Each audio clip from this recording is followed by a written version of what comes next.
Hai, saya Ferry Yaakob Sinaga dengan NIM A1E116089. Dalam kesempatan kali ini, saya akan sedikit menjelaskan tentang BK komprehensif atau bimbingan konseling komprehensif. Nah, apa sih bimbingan dan konseling komprehensif?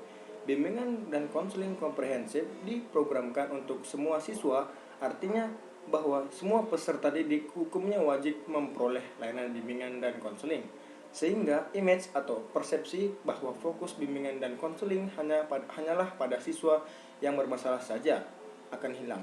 Bimbingan dan konseling komprehensif atau disebut juga bimbingan dan konseling perkembangan karena menggarap semua aspek kehidupan peserta didik, merupakan orientasi baru dalam kegiatan layanan bimbingan dan konseling didasari fungsi pengembangan dengan prinsip. Selanjutnya, tujuan bimbingan dan konseling komprehensif.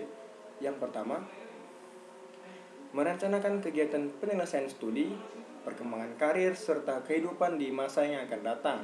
Yang kedua, mengembangkan seluruh potensi dan kekuatan yang dimilikinya seoptimal mungkin. Yang ketiga, menyesuaikan diri dengan lingkungan pendidikan, lingkungan masyarakat, serta lingkungan kerjanya. Yang keempat, mengatasi hambatan dan kesulitan yang dihadapi dalam studi, penyelesaian dengan lingkungan pendidikan, masyarakat, maupun lingkungan kerja. Adapun fungsi bimbingan konseling komprehensif sebagai berikut. Yang pertama, fungsi pemahaman. Nah, fungsi pemahaman yaitu membantu peserta didik atau klien agar memiliki pemahaman terhadap dirinya atau potensinya dan lingkungannya seperti pendidikan, pekerjaan, dan norma agama. Yang kedua, preventif. Preventif yaitu upaya konselor untuk senantiasa mengantisipasi berbagai masalah yang mungkin terjadi, berupaya untuk mencegahnya supaya tidak dialami oleh peserta didik. Yang ketiga, pengembangan, yaitu konselor senantiasa berupaya menciptakan dan dalam membantu. Yang ketiga, pengembangan, yaitu konselor senantiasa berupaya untuk menciptakan lingkungan belajar dengan yang kondusif yang memfasilitasi perkembangan siswa. Yang berikutnya, penyaluran. Penyaluran yaitu fungsi bimbingan dan dalam membantu individu memilih kegiatan ekstrakurikuler, jurusan, ataupun program studi dan memantapkan penguasaan karir dari jabatan yang sesuai dengan minat, bakat, keahlian, dan ciri-ciri kepribadian lainnya.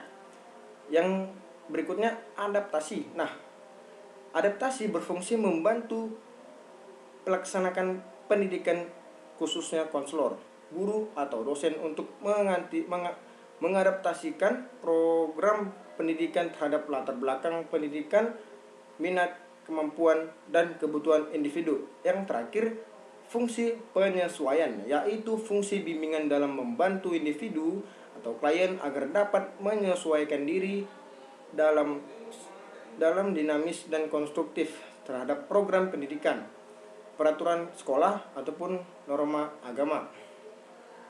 Nah, adapun beberapa 3 komponen bimbingan dan konseling. Yang pertama, pelayanan dasar. Pelayanan dasar diartikan sebagai proses pemberian bantuan kepada seorang konseli melalui kegiatan penyiapan pengalaman terstruktur secara klasikal ataupun kelompok yang disajikan secara sistematis dalam rangka mengembangkan perilaku jangka panjang sesuai dengan tahap dan tugas-tugas perkembangan atau yang dituangkan sebagai standar kompetensi kemandirian yang diperlukan dalam pengembangan kemampuan memilih dan mengambil keputusan dalam menjalani hidupnya.